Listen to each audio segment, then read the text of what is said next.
Her parents sold her like property. The lonely lumberjack who took her in had 4 children and a secret that could destroy them. All the coins made a soft sound when they touched each other, like whispers in the palm of her father's hand. Clara stood by the kitchen window, watching him count them again and again, his fingers moving slow and careful over the silver pieces. The morning light fell through the glass in long yellow lines, cutting across the wooden table where her mother sat with her back turned, shoulders bent like she was carrying something too heavy to hold. "That's all of it," her father said, his voice rough as tree bark. The coins disappeared into a small leather pouch, and the sound they made going in was final, like dirt hitting a coffin lid. Clara pressed her face against the cool glass and watched the stranger by his wagon. He was tall and lean, with boots worn down at the heels and a hat that had seen too many seasons. His horse stood patient in the morning air, breath making small clouds in the cold. The wagon was plain wood, nothing fancy, with a canvas cover stretched tight over wooden hoops. It looked like it could carry a person far away from everything they'd ever known. Her small bundle of clothes sat by the door like it was waiting for something. Clara had packed it herself the night before, though she didn't understand why. Her mother had watched her fold the 2 dresses, the extra pair of stockings, the worn shoes that pinched her toes.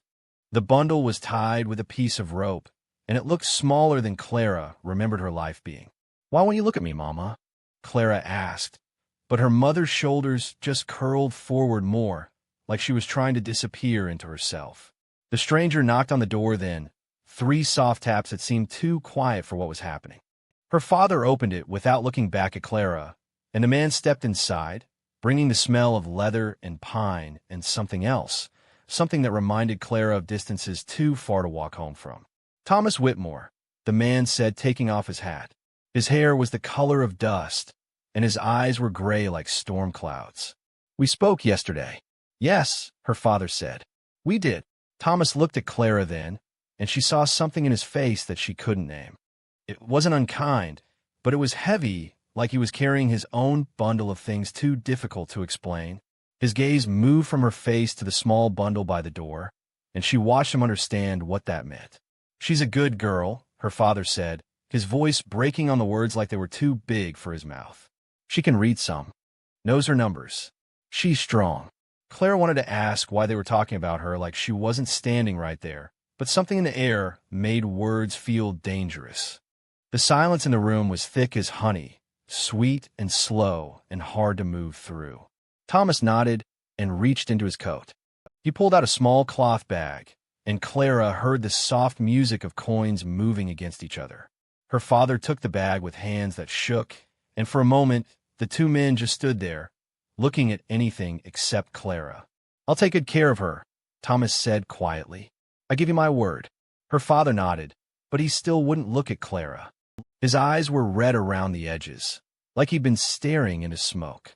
"She likes stories," he said, "and she's good with smaller children. Always been gentle with things that need gentleness." Clara felt something cold spreading in her chest, like water freezing from the inside out. She looked at her mother's bent back, at her father's red eyes, at Thomas Whitmore standing in their kitchen with his worn boots and patient face. The understanding came slow, like sunrise over mountains, but when it came complete. They were selling her. The thought was so big and strange that she couldn't quite fit it into her mind. People sold horses and chickens and bags of flour. They didn't sell children. They didn't sell daughters who knew their numbers and liked stories and were gentle with things that needed gentleness. But the coins were there in her father's shaking hands. The stranger was there with his wagon and his promise to take good care of her. Her bundle was there by the door, small and final and ready to travel. "Can I say goodbye to Mama?" Clara asked, and her voice sounded different than it usually did, smaller and farther away. Her mother's shoulders shook once, like something had broken inside them, but she didn't turn around. Her father looked at Thomas, and Thomas looked back, and some kind of understanding passed between them that Clara wasn't part of. "Best if we go now," Thomas said gently. "Morning's burning off, and we have distance to cover." Clara picked up her bundle. It was light in her hands, lighter than it should have been for a whole life. She walked to where her mother sat, and put her small hand on the curved shoulder. Under her palm, she could feel her mother trembling. "I love you, Mama," she whispered. Her mother's hand came up and covered Clara's for just a moment, quick as a bird landing and flying away again. Her fingers were cold. Clara followed Thomas outside into the morning air. The sun was higher now, burning off the mist that had settled in the low places overnight. Thomas helped her up onto the wagon seat, his hands careful and respectful, like she was something valuable that might break if handled roughly. Her father appeared in the doorway, the leather pouch heavy in his hands. He looked at Clara sitting on the wagon seat, and for a moment, his face crumpled like paper in a fire. "I'm sorry," he said, and the words came out cracked and broken. "I'm so sorry, little bird." Thomas made a soft sound to his horse, and the wagon lurched forward. Clara watched her father shrink smaller and smaller in the doorway until the trees swallowed him up completely. She didn't cry. The tears felt frozen somewhere deep inside her chest, too cold and hard to come out. The wagon rolled steady through the morning, wheels finding their rhythm on the dirt road. Thomas didn't try to make conversation, and Clara was grateful for that. The silence between them wasn't comfortable, but it wasn't cruel either. It was just quiet like the forest around them, full of things that didn't need to be said out loud. Clara clutched her bundle and watched the world go by. Trees and more trees, with patches of sky showing through the branches like pieces of a puzzle she'd never be able to put together. Somewhere ahead was a place she'd never seen, with people she'd never met, and a life that would be shaped by the weight of silver coins changing hands. She thought about her father's red eyes and her mother's curved shoulders and the way Thomas Whitmore had promised to take good care of her. She wondered what good care meant when it came from a stranger who'd bought you with a bag of coins. The wagon rolled on, carrying her toward whatever came next, and Clara found herself wondering if kindness could grow in soil that had been paid for. The cabin appeared through the trees like something from a dream Clara wasn't sure she wanted to be having. It sat in a clearing where giants had fallen, their stumps scattered around like the remains of an ancient battle. The logs were dark with age and weather, chinked with mud and moss, and smoke rose straight up from the stone chimney into the still air. It looked solid and lonely at the same time, like it had been waiting for something that might never come. Thomas guided the wagon around a pile of split logs taller than Clara's head. The sound of the wheels on pine needles was soft, almost respectful, like they were entering a church where whispers were too loud. The horse knew the way, following a path worn smooth by years of the same journey from the main road to this quiet place. For faces appeared in the windows as they approached. Clara could see them watching, children with eyes that seemed too old for their faces, careful and measuring. When Thomas set the brake and climbed down, the faces disappeared like smoke, but Clara could still feel them watching from the shadows inside. "Come on then," Thomas said, offering his hand to help her down from the wagon seat. His voice was gentle, but there was something careful about it, like he was trying not to disturb something fragile. Clara took his hand and stepped down onto ground covered thick with pine needles. The air smelled different here, sharp with resin and with smoke and something else, something that reminded her of sadness left too long in one place. She held her bundle close to her chest and followed Thomas toward the front door. The door opened before they reached it, and a boy stepped out onto the porch. He was maybe 14, with brown hair that needed cutting and Thomas's gray eyes. He looked at Clara with the same measuring expression she'd seen in the window, like he was trying to figure out what she might take from them. "Ben," Thomas said by way of introduction.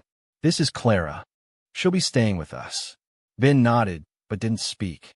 He stepped aside to let them pass, and Clara felt his eyes on her back as she walked into the cabin. Inside, the air was warm and close, heavy with the smell of beans cooking and wood burning and something else, something that felt like held breath. The main room was bigger than Clara had expected, with a stone fireplace at one end and a kitchen area at the other. A table sat in the middle, surrounded by chairs that had been worn smooth by years of use. Two more children stood by the fireplace, a girl who looked about 10 and a smaller girl with yellow hair and braids. The older girl had her arm around the little one's shoulders, protective and careful. Their eyes were the same as Ben's and Thomas's, gray and watching. Sarah, Thomas said, nodding toward the older girl. And Mary, the little one with the braids, ducked her head and stepped closer to Sarah, like she was trying to disappear. Clara looked around the room, counting. 3 children standing there, watching her with their careful gray eyes. But she could feel another presence, like there was someone else in the shadows, just out of sight. The feeling made the back of her neck prickle.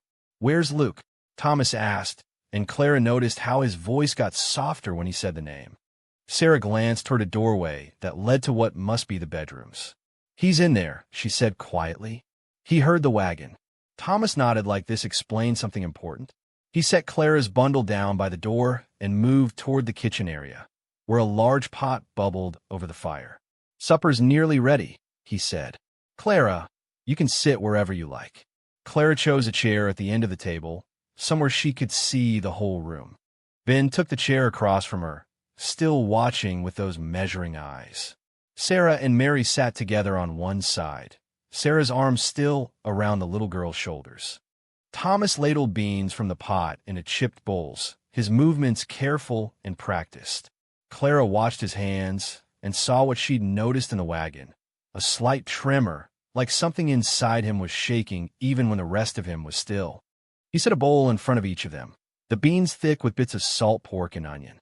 "Thank you," Clara said, because her mother had taught her manners even if she'd been willing to let her go. Thomas nodded and started to sit down, then paused. He looked toward the doorway Sarah had glanced at earlier. "Luke," he called softly. "Supper."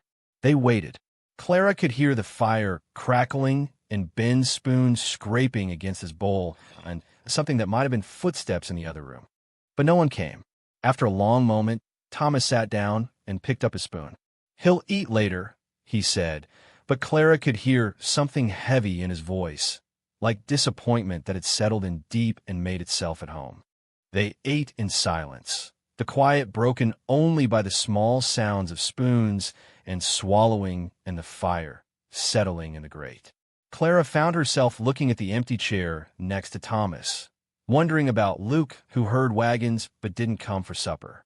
She counted again, 4 bowls set out for spoons, but only 4 people at the table. After supper, Thomas showed her around the cabin. There were 2 bedrooms off the main room, each with 2 beds pushed against opposite walls. In one room, she saw 4 small quilts for pillows for sets of clothes hanging from pegs driven into the log walls. Everything neat and careful and waiting. "You can have that bed there," Thomas said, pointing to one by the window. "Sarah and Mary are in the other room." Clara nodded and set her bundle on the quilt. It looked even smaller here, like her whole life could disappear into this place without leaving a mark. She unpacked her 2 dresses and hung them on an empty peg, next to clothes that were too small for Ben, but too big for Sarah. When she came back to the main room, the other children had disappeared. Thomas sat by the fire, staring into the flames with that same distant look she'd seen on the wagon. His hands rested on his knees, and in the firelight, she could see them shaking slightly. "Mr. Whitmore," Clara said quietly. He looked up at her, and for a moment, his face was so full of sadness that Clara had to look away. "Just Thomas," he said. "We don't stand much on ceremony here." Clara nodded. She wanted to ask about Luke, about the empty chair and the clothes on the peg, and the way everyone moved like they were trying not to wake something sleeping. But something in Thomas's face told her that questions would have to wait. "Get some sleep," Thomas said gently. "Tomorrow will show you how things work around here." Clara went to her new bed and lay down fully dressed, staring up at the ceiling where shadows from the fire danced and shifted. Through the thin walls, she could hear Thomas moving around the main room, his footsteps heavy and slow. Once, she thought she heard him whisper something, a name maybe, but it was too soft to understand. She closed her eyes and listened to the sounds of the house settling around her. The whisper of wind through the chinking, the pop of cooling wood, the distant sound of Thomas's restless movement. Somewhere in the other room, she could hear the soft breathing of sleeping children, but she still couldn't shake the feeling that there was someone else here, someone she hadn't met. As she drifted towards sleep, Clara found herself wondering what kind of secret could make a whole house hold its breath. The first snow came early that year, falling soft and steady through the pine boughs like whispered secrets. Clara woke to a world gone white and quiet, where even the sound of Thomas's axe seemed muffled by the thick blanket that covered everything. From her window, she could see his figure moving among the trees, dark against the snow, cutting wood for the long months ahead. She had been with the Whitmore family for 6 weeks now, and the rhythm of their days had become familiar as breathing. Wake before dawn to the sound of Thomas stirring the fire. Help Sarah make breakfast while Mary set the table with careful, small hands. Watch Ben disappear into the woods with his father, their shoulders carrying the weight of work that would keep them all warm through the winter. And always the empty chair at breakfast where Luke should have been. Clara had learned not to ask about him directly. The few times she tried, the air in the cabin grew thick and heavy, like storm clouds gathering overhead. But she could feel him there, a presence just out of sight, like a shadow that moved when she wasn't looking. Sometimes she heard footsteps in the night, soft and careful. Sometimes she found fresh scratches in the dirt behind the cabin, like someone had been digging or carving something with a stick. Thomas had given her a smaller axe, one that fit her hands better than his giant tools. She learned to split kindling for the morning fires, to stack it just right so the pieces fit together like puzzle blocks. Her hands grew rough and strong, and she found comfort in the steady rhythm of the work. Lift, swing, split. Lift, swing, split. It was honest work, the kind that left her tired in a good way. "You're getting stronger," Sarah said one morning, watching Clara work through the pile of wood. Sarah was quiet like her father, but her silence was different, thoughtful instead of heavy with grief. "I like it," Clara said, setting another piece on the chopping block. "It makes sense. You swing the axe, the wood splits." Simple. Sarah smiled at that, a small expression that made her gray eyes lighter. "Not everything is that simple," she said, but not in a mean way. Just like she was sharing something she'd learned that Clara hadn't figured out yet. That afternoon, while Ben and Thomas were deeper in the woods and Sarah was helping Mary with her letters, Clara decided to explore behind the cabin. The snow was ankle-deep and crunched under her boots as she made her way past the woodshed toward the tree line. She told herself she was just stretching her legs, just seeing how far the clearing went before the forest took over completely. But really, she was looking for Luke. She found something else instead. Behind the woodshed, where the snow had drifted against the back wall, there was a small mound that didn't quite match the rest of the landscape. Clara brushed the snow away with her mittened hands, and underneath she found a wooden marker, no bigger than her palm. The wood was gray with age, and moss had grown over most of it, but she could still make out letters carved deep into the grain. Emma. Clara sat back on her heels, staring at the small grave marker. The letters were carefully made, carved by someone who had taken time to make them beautiful. Below the name was a date from 2 years ago, and below that, words so worn by weather that Clara had to trace them with her finger to understand. Beloved daughter and sister. The cold seemed to seep through Clara's coat and settle in her bones. She thought about the empty chair at the breakfast table, about Thomas's shaking hands and the way his voice got soft when he said Luke's name. She thought about the careful way everyone moved through the cabin, like they were trying not to disturb something precious and broken. Emma had been Luke's twin sister. Clara understood that now, the way you understand lightning when you finally hear the thunder. Luke didn't speak because his voice had been caught somewhere between this world and the next, tangled up with his sister's silence. Clara heard footsteps crunching through the snow behind her and turned to see Thomas approaching, his face serious and sad. He looked at the grave marker in her hands, at the brushed-away snow, and something in his expression crumpled like paper in a fire. "You found her," he said quietly. Clara nodded and gently placed the marker back where she'd found it. She was Luke's sister, his twin, Thomas said, and the word came out heavy with all the weight it carried. They were born just minutes apart. Emma first, then Luke. She used to joke that she was older and wiser, even though it was barely long enough to draw breath between them. Thomas knelt in the snow beside Clara and brushed more of the white away from the small grave.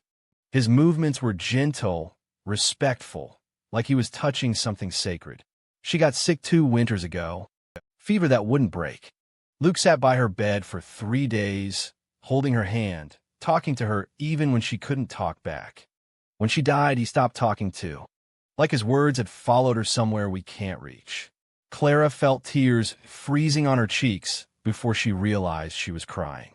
That's why he won't come to supper. He eats, Thomas said, just not with us. Not at the table where she used to sit. I think it hurts too much, seeing that empty chair and knowing she won't ever fill again. They sat in the snow together, looking at Emma's small grave while the afternoon light faded through the trees. Clara thought about her own empty chair at her parents' table, about the way silence could fill up a space and make it heavier than sound ever could. He talks to her, Thomas said suddenly. Luke does. I hear him sometimes, late at night, whispering to her picture by his bed, telling her about his day, about the things he sees in the woods. Like she's still listening. Clara wiped her nose on her mitten. Maybe she is. Thomas looked at her with those gray eyes that held too much sadness for one person to carry. Maybe, he said. I hope so. I hope she can hear him, wherever she is. I hope she knows we still miss her every single day. They walked back to the cabin together as the snow began to fall harder, fat flakes that caught in Clara's hair and melted on her warm cheeks. The windows glowed yellow with lamplight, and she could see Sarah and Mary moving around inside, preparing for another evening of careful quiet. Clara understood, now, why the house felt like it was holding its breath. They were all waiting for Luke to find his voice again, to come back to the table and fill the silence that Emma had left behind. But you couldn't rush grief, Clara was learning. You couldn't demand that someone stop missing the person who used to be the other half of their heart. That night, lying in her bed by the window, Clara listened to the sounds of the house settling around her. And there, just barely audible through the thin walls, she heard it, a soft voice, young and broken, whispering words she couldn't quite make out. Luke, talking to his sister in the language of the grieving, keeping her memory alive with the only words he could manage to speak. Clara pulled her quilt up to her chin and wondered if healing was something that happened to you, or something you had to choose to let in, like opening a door to spring after a long, cold winter. The snow held on until late March, clinging to the shaded places like it was afraid to let go of winter.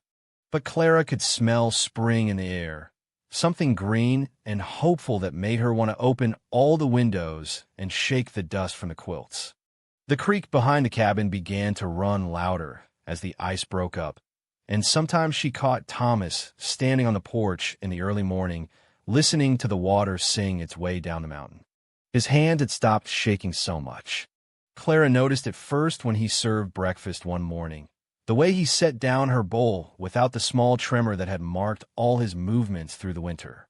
She watched him over the rim of her coffee cup and saw something different in his face too. Not happiness exactly, but something lighter. Like a weight had shifted, not gone completely, but not pressing down so hard anymore. The earth's soft enough for planting, he said that morning, looking out the kitchen window toward the patch of ground behind the cabin where the sun hit strongest. If you want to try a garden this year. Clara felt something warm spread through her chest. A garden meant staying. It meant summer and harvest and next winter's preserves. It meant Thomas thought she belonged here long enough to see things grow. I like that, she said. Thomas nodded and went back to his coffee, but Clara caught the small smile that pulled at the corner of his mouth when he thought she wasn't looking. That afternoon, she and Mary worked the soil with a hoe Thomas had shortened to fit their hands. The earth was dark and rich, full of last year's leaves and the promise of things wanting to grow. Mary's hands were small but steady, and she listened carefully as Clara showed her how to make straight rows, how to measure the space between them with the length of her own foot.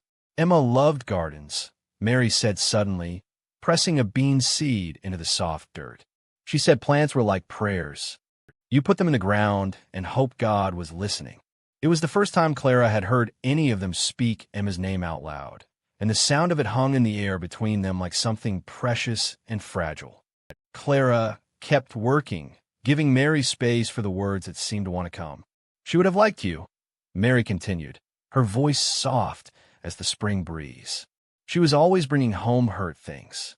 Baby birds that fell from nests, mice the cat caught but didn't kill. She had gentle hands, like you do." Clara felt tears prick at her eyes. She reached over and covered Mary's small hand with her own. "I wish I could have known her." "You do know her," Mary said simply. "She's in Luke's drawings. She's in the way Sarah braids my hair the same way Emma used to. She's in the stories Papa tells when he thinks we're asleep. People don't really go away, not all the way. They just become part of the air you breathe." From the porch came a soft sound, the scrape of boots on wood. Clara looked up to see Luke sitting on the rail, his legs dangling, watching them work. He'd grown taller over the winter, she realized. His wrists stuck out from his sleeves, and his hair fell across his eyes in a way that reminded her of Thomas. "Hi, Luke," Clara said, keeping her voice gentle and ordinary, like this was how things always were. Luke didn't answer, but he didn't leave either.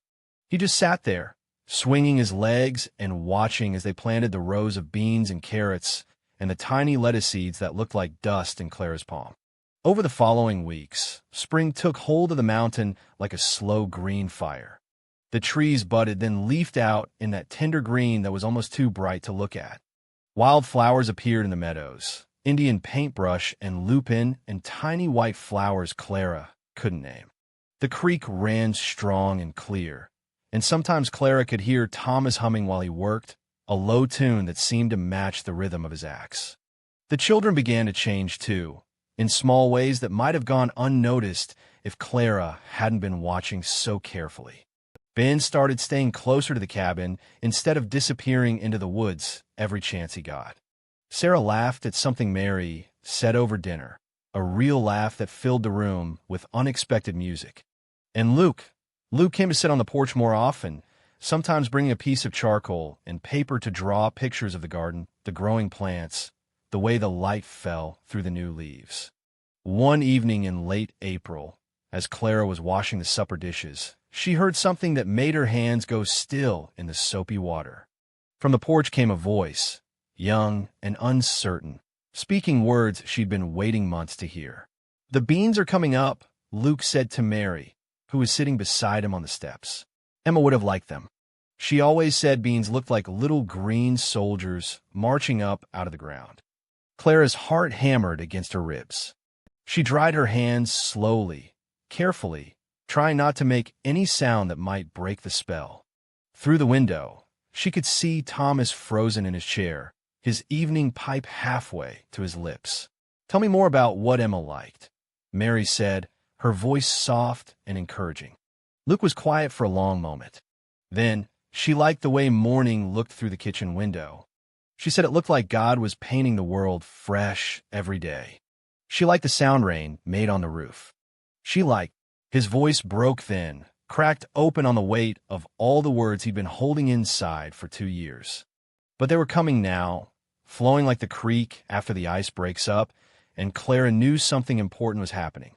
That night, Luke came to the table for supper. He sat in his old chair, the one that had been empty all winter, and when Thomas served the beans from the dented pot, Luke said, "Thank you, Papa," in a voice that was rusty from disuse but real as spring rain. Thomas's hand shook as he set down Luke's bowl, but it was a different kind of shaking now, the kind that came from joy too big to hold steady. After supper, as Clara hung her apron on its peg by the door, she noticed something that made her stop and stare. There, next to the 4 pegs that held the family's coats and jackets, was a 5th peg. It had been empty all winter, waiting like everything else in this house seemed to wait. But now Clara's coat hung there, ordinary and permanent as if it had always belonged. She touched the worn fabric of her coat and thought about the journey that had brought her here, the coins in her father's shaking hands, the wagon ride through the morning mist, the long winter of learning what family meant when it wasn't bought with silver, but built with shared work and patient love. Outside, the first stars were appearing in the darkening sky, and somewhere in the distance, a night bird was calling. Clara listened to the sounds of the house settling around her, Thomas banking the fire, Sarah helping Mary get ready for bed, Luke's voice soft and real as he said good night to everyone, including the sister who lived now, in memory and love instead of flesh and blood. Some things couldn't be bought or sold, Clara understood now. Some things grew from kindness, took root in love, and bloomed despite the frost that tried to kill them. Some things were worth more than silver coins, worth more than the fear that drove people to do desperate things in desperate times. She was home now, really home, in a way that had nothing to do with walls and everything to do with the people who chose to love her and whom she chose to love in return. In the garden behind the cabin, tiny green shoots pushed up through the dark earth, reaching toward the light with the patience and faith of all growing things. And in the house where silence had once ruled like a tyrant, the sound of Luke's voice filled the rooms with the promise that broken things could heal, that winter always ended, and that love, real love, was the only currency that truly mattered.